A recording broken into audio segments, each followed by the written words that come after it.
একার সংসারে কাজগুলো একটুখানি এগিয়ে রাখার জন্য আমার এই কাজগুলো রাত্রেবেলা অনেকটা এগিয়ে রাখতে হয়। যেমন সকালে আমি যেটা করব সেই মশলাগুলো রান্নাবান্নার এগুলো আমি প্রায় দিনই গুছিয়ে রাখা হয়। দেখো রাত্রেবেলা এই যে গুঁদকাতিরাটা আমি ভিজিয়ে রাখলাম, আর সকালে আমি যেটা রান্না করব সেই জন্য কিন্তু আমি মশলাগুলো দেখো আমি একদম পেস্ট করে রেখে দিয়েছি, যাতে আমার সকালে তাড়াহুড়ো করে না রান্না করতে হয়। বাড়িতে একটুখানি দই পাতিয়েছিলাম রাত্রেবেলা, তো সকালবেলা দেখো সকাল হয়ে গেছে, আর এই যে যেটা ভিজিয়ে রেখেছিলাম সেটা একদম একদম মানে কি বলবো জমে গেছে আর বরফ আকারে ধারণ করেছে। তো সেটা শরবত বানাবো। তো গুড মর্নিং সবাইকে, কেমন আছো তোমরা সবাই? আশা করছি ভালো আছো। ইন্ট্রোটা এত দিন পরে দিলাম, এরকম একটা ইন্ট্রো, মানে কি বলবো, এখন আর বিশ্বাস করো ভিডিও এডিটও করতে ইচ্ছা করে না, ভিডিও পোস্টও করতে ইচ্ছা করে না, কারণ কষ্টগুলোই বৃথা। তো যাই হোক দেখো, আর বাড়ি থেকে আমাদের বাড়িতে কচু শাক হয়েছিল, সেগুলো কালকে বিকালবেলায় আমি কেটে রেখেছিলাম। তো সেটাকেই সকালবেলা এই যে আমার বর একটুখানি হেল্প করে দিল। আর দেখো কালকে যেই দইটা জমিয়েছিলাম, দইটা এত সুন্দর হয়েছে তোমাদেরকে কি বলবো, খুব টেস্টি হয়েছিল জানো তো। আমার বড় বলছে খুব ভালো হয়েছে দইটা খেতে। আর তারপর দেখো ও কেটে দিয়ে চলে গেছে, আমি একটুখানি ধুয়ে নিচ্ছিলাম। আর আজকে রান্না করব বোয়াল মাছ। বোয়াল মাছে নুন আর তেল, সর্ষের তেল, একটু লেবু দিয়ে কিছুক্ষণ মাখিয়ে রাখলে নাকি ফোটে না তেলটা, কারণ প্রচণ্ড পরিমাণে এটাই কিন্তু তেল ছেটে। তো আমি তো ভীষণই ভয় পাই জানো, মাছ ভাজতে ভীষণ ভয় লাগে আমার। তবুও কী করব, রান্না তো করতে হবে তাই না। আর দেখো এই যে ভেজে নিচ্ছি, ভীষণ ভয় লাগছিল, তেল অনেকবার ছিটেও গেছে। আমি মাম্মাম এসেছিলো, মাম্মামকে বলছি মাম্মাম তুমি সরে যাও এখান থেকে, নয় তোমারও লেগে যেতে পারে। আর এই যে আমি রান্না করতে আসলে মাম্মাম যে কত গল্প করে, আমার পাশে বসে বসে রান্নাগুলোকে দেখে আর অনেক গল্প করে, মাঝে মাঝে তো বলে মাম্মি আমি এই রান্নাটা তোমার কাছ থেকে শিখে গেছি। তো দেখো আমি এই যে ঝাল করব বলে এই যে মানে ঝাল করছি বোয়াল মাছের, তো মাছগুলো এখন দিয়ে দিলাম। তোমরা বোয়াল মাছ কী করে রান্না করো অবশ্যই জানাবে কিন্তু আমাকে। আর আমি এই যে দুবার রান্না করছি, প্রথম একদিন রান্না করেছিলাম অনেক দিন আগে, আর সেদিন এই যে ধরে নিয়ে এসছে মাছগুলো, এই যে আমাদের গ্রামে ওরা সবাই মিলে ধরেছে বুঝলে। তো তারা আমাদেরকে দিয়েছে এই মাছগুলো, আমাদের বাড়িতে যেহেতু জাল আছে তো আমাদের বাড়ি থেকে নিয়ে গেছিলো জালটা, তারা গ্রামের সবাই অনেকে মিলে ধরেছে, তাই আমাদেরকেও অনেকগুলো মাছ দিয়েছিল। আর দেখো একটুখানি কচু শাকও করবো, আমার তো মাছের ঝোলটা পুরোপুরি হয়েই গেছে। আর কচুর শাকটা রান্না দেখালাম না, কারণ ফোন মেমোরিতে একটুও জায়গা নেই যে ভিডিও করব।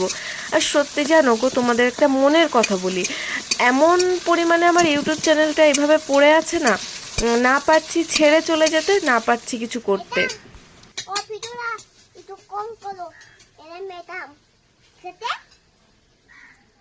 আমি রান্নার সময় না এত জ্বালাতন করিস শোনা।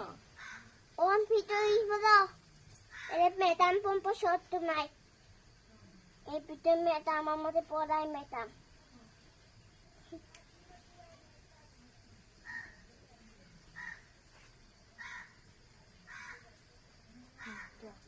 মেটাম পড়াই মেটাম। তো দেখলেই আমার মাম্মাম সারাদিনে যে কটা জামা কাপড় চেঞ্জ করে তোমাদেরকে আর কি বলবো, প্রচণ্ড পরিমাণে বিরক্ত করে জামা কাপড় নিয়ে। আর দেখো এই যে আমি একটুখানি ডেকোরেশন করে নিয়েছিলাম কচু পাতায়, এই যে কচু শাকটা রান্না করে নিয়েছি।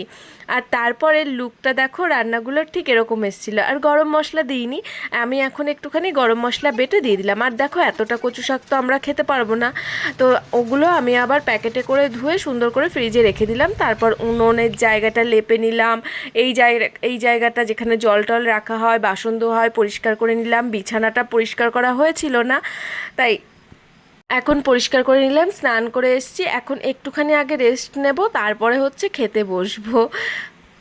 আর সত্যি বলতে আজকের রান্নাগুলো অসাধারণ হয়েছিল। আমার বর তো দেখে বলছে সত্যি খুব সুন্দর হয়েছে, আর ডেকোরেশন দেখে বলছে এটা কি। তো চলো আজকের মতন ভিডিওটা এই পর্যন্তই। তোমাদেরকে কেমন লেগেছে ভিডিওটা অবশ্যই বলো। আমার রান্না বান্না ছোট্ট কিছু কাজ দেখিয়েছি, ছোট্ট কিছু জীবনযাত্রা দেখালাম, সবটাই অরিজিনাল।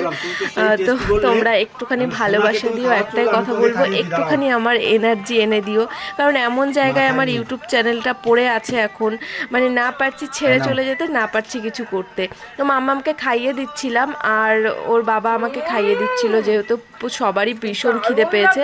আমি মাম্মামকে খাওয়াচ্ছিলাম। মাম্মাম তো ভীষণ খুশি, বলছে মাম্মি আজকের রান্নাগুলো খুব সুন্দর হয়েছে, তাই বলছে। কচুর চারা নিয়ে এসে লাগিয়ে দিয়ে গেল। এই বাবা একদিন বলছিল, যাওয়ার সময় যাওয়ার আগে বলছিল যে কচু শাকগুলো রান্না কর, খেয়ে যাই।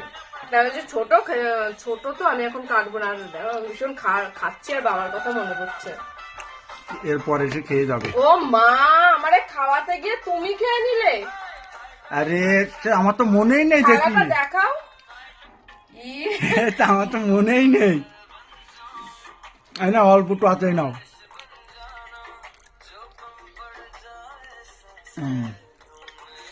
আমার সব মনেই নেই। খাওয়াতে গিয়ে নিজে খেয়ে নিছে। ওইটুকু খাইনি। তোমার জন্য স্পেশাল রান্না, আগে এটা এখন খেয়ে বলবে যে কেমন হয়েছে। উপরে নাও। বাবা কি শোনা, বল বল। ভীষণ ভালো গন্ধ বেরোচ্ছে।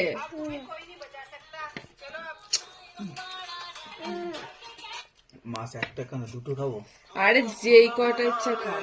দেখি মাছটা একটুখানি ভেঙে খাও। মাছটা ভাঙো, তেলের পাশটা ভাঙো।